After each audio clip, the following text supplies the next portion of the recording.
Manananggal, the scary urban horror legend. David was a very good travel writer. He was very fond of visiting different countries in the world. Recently, David had come to the Philippines. The Philippines is considered one of the most beautiful countries in Southeast Asia. As soon as he reached the Philippines, David spent a few days exploring the famous places there.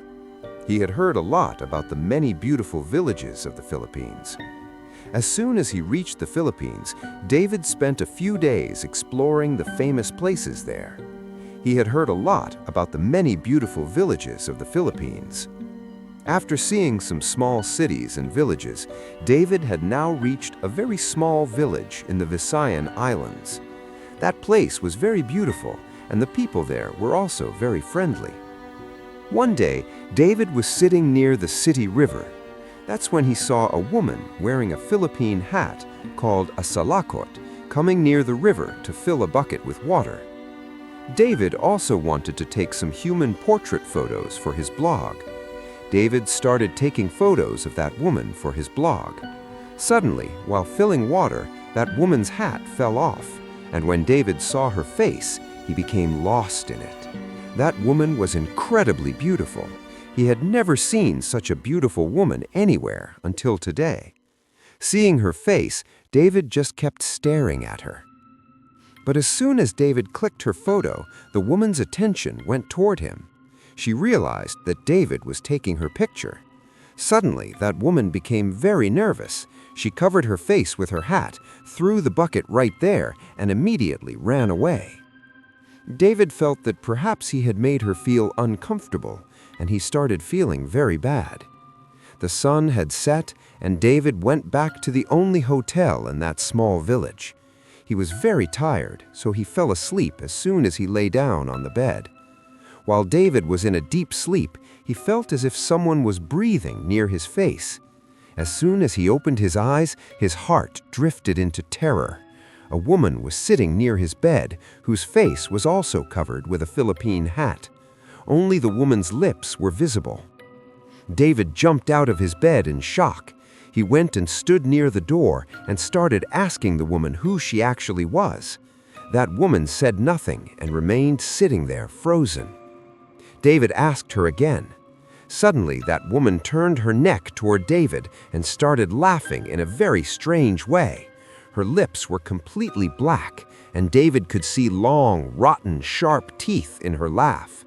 David became terrified seeing her. He picked up a water kettle kept nearby and threw it at the woman, and she started screaming loudly. Suddenly, 2 wings came out of her back, and she started flying in the air. David saw that the woman had no lower body part at all. Blood was dripping from her half-severed flying body. That woman flapped her wings rapidly and flew out from there, shattering the window into pieces. David didn't understand anything about what he had just seen. He immediately called the hotel reception and told him everything. Some hotel staff members came to David's room immediately. Seeing David's terror-filled eyes, they understood. The one David encountered a while ago was none other than a Manananggal. They told David that the Manananggal is a type of evil spirit or witch who has the power to divide her body in half. She can fly by separating her torso, the upper body, from the lower body. Her long tongue can kill any healthy person by sucking all their blood. Her real prey is always pregnant women, children, and good-looking, healthy men. David was disturbed after hearing all this. He had never seen such a creature in his life. Normally, David never believed in such things, but what he had seen with his own eyes was beyond his understanding. An old manager of the hotel gave David pouches of salt, ground garlic, and ash, and said that if the Manananggal came before him again, he should throw these pouches at her, because it is said that the Manananggal's body burns from these things. The hotel staff gave David another room near their own, and David went to sleep that night in fear. The next day, David started inquiring about the Manananggal from the people of the nearby village. The villagers also told him that every other day in the village, someone or other was becoming the victim of the Manananggal. 13 people had been killed in the last month, including 6 pregnant women and 4 children. All those villagers thought that a girl named Mia, who lived in that village, was the Manananggal and was taking everyone's lives. All those villagers wanted to kill Mia, but no one had the courage to fight her. David thought that he would go to Mia's house himself and check whether what the villagers were saying was true or not. David reached her house and knocked on her door. For a while, no one came. The villagers' words were starting to have an effect on David's mind. He started to get scared that perhaps he had walked right into becoming a victim of the Manananggal himself. Just then, the door opened suddenly, and David felt completely ashamed, because Mia was the same woman David had seen by the riverside. She looked even more beautiful from close up. Before David could say anything, Mia said to him, "Please delete my photo, because I don't like a stranger having my photo." David apologized to her and started questioning her about the Manananggal. Mia started crying as soon as she heard his questions.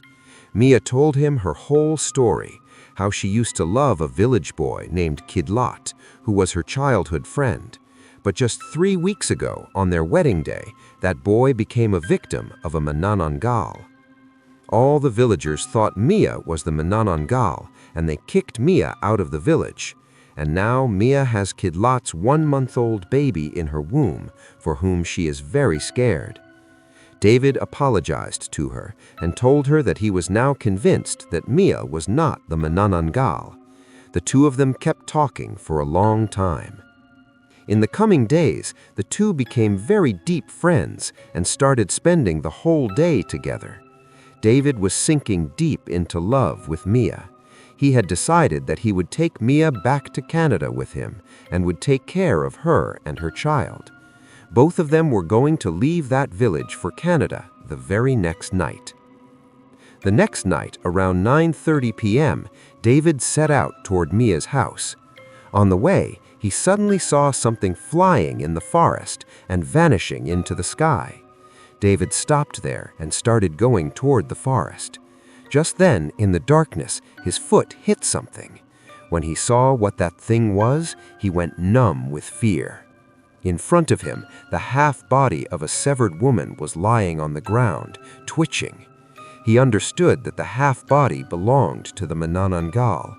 Seeing this, he checked his pockets and realized that he had forgotten all 3 of the pouches the hotel manager had given him to protect from the Manananggal back at the hotel. Just then, he heard the sound of Mia screaming nearby. He ran and reached Mia's house. The door was lying open, so David went straight inside the house, and what he saw there made the ground slip beneath his feet. The Manananggal was sitting in front of him, teeth dug into Mia's neck, tearing her body and drinking her blood. Her sharp fingernails were thrust into Mia's stomach. Seeing this, David called Mia's name loudly, which drew the Manananggal's attention to David. She looked at David with great anger and attacked him with her long tongue.